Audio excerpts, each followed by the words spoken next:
So we are basically doing the interrelationship between voltage, resistance and current. Already we discussed regarding that.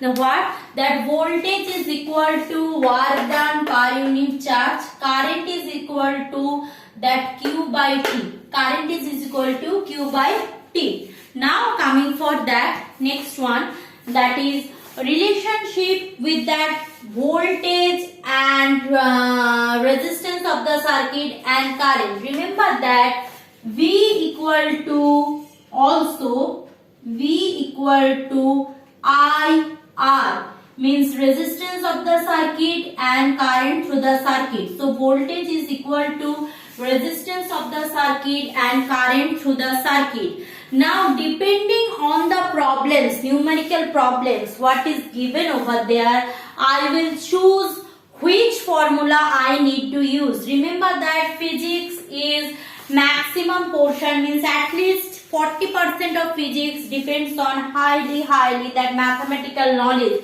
So if you very good in mathematics, you will enjoy that physics chapter. So which formula we need to use, that's depending on that numerical formula, or that depends on what? That depends on the data given in the numericals. Clear?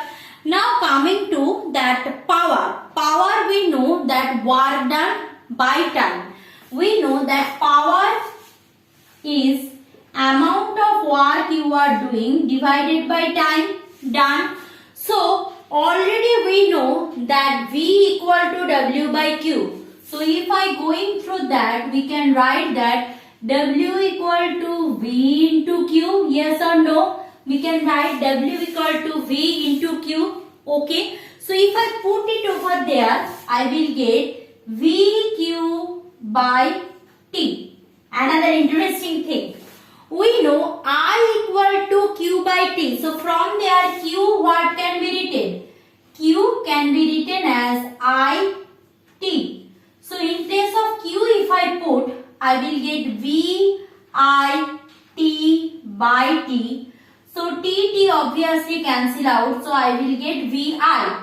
So this is the relation between power and work done time.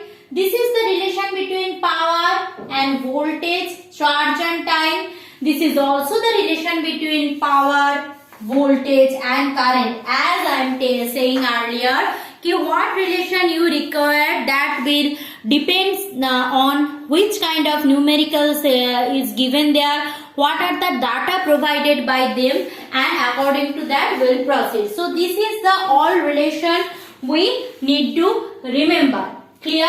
Now quickly I want to say regarding all the units which we are using.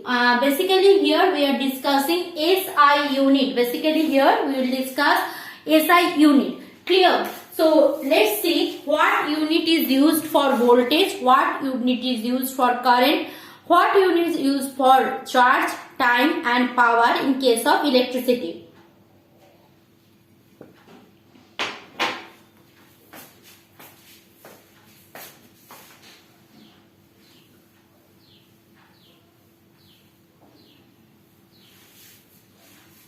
Units.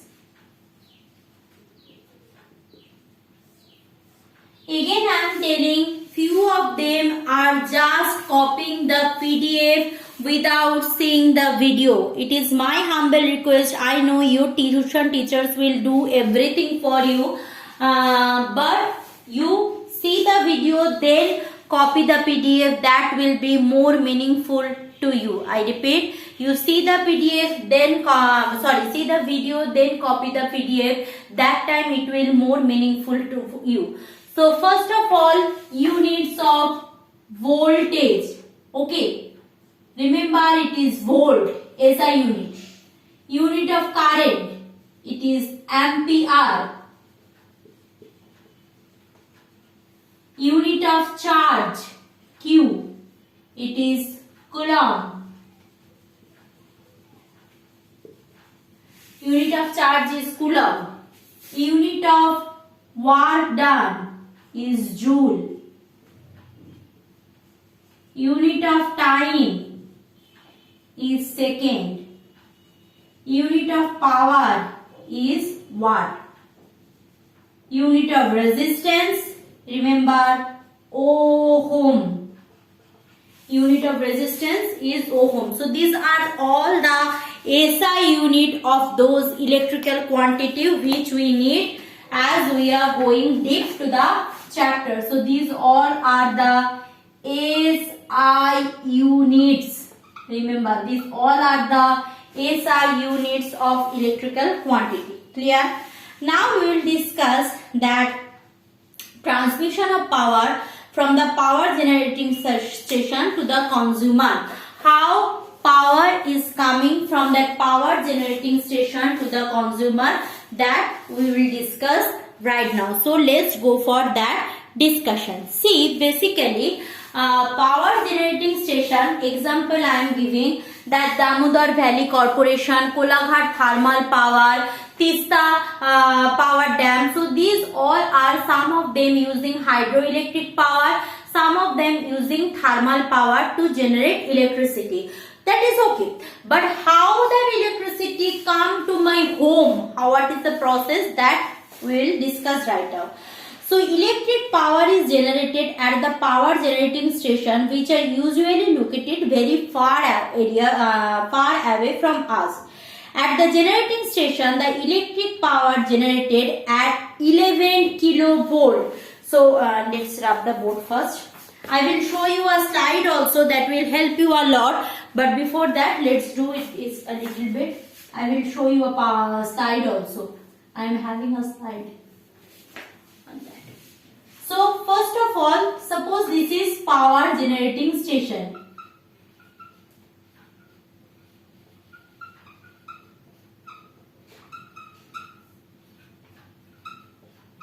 Clear?